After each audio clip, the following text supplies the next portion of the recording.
ఇలా ఎక్కడో ఎవరో చిన్న సోషల్ మీడియాలో ఒక పోస్ట్ పెడితే, ఒక జింక చనిపోయిందని పోస్ట్ పెడితే సుమోటో కేసులు పెడుతున్నారు పోలీసులపై. మరి ఈడెందుకో పెట్టరు సుమోటో కేసులు? ఈడెందుకు పెట్టరు సుమోటో కేసులని అడుగుతున్నా డీజీపీని.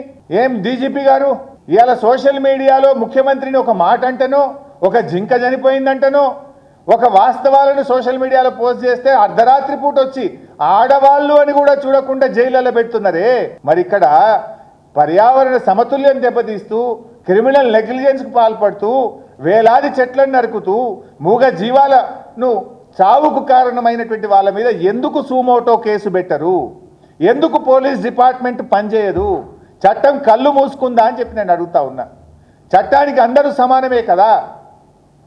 మీకు మా ఆర్ఎస్ ప్రవీణ్ కుమార్ గారు వచ్చి దరఖాస్తు ఇచ్చిన తర్వాత కూడా అటవీ శాఖ కళ్ళు మూసుకుంటుందా?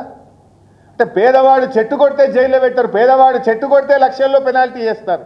కానీ రేవంత్ రెడ్డి వేల చెట్లు కొట్టినా, జీవ విధ్వంసానికి పాల్పడ్డా ఎందుకు సుమోటో కేసు బుక్ చేయరు అని నేను అడుగుతా ఉన్నా.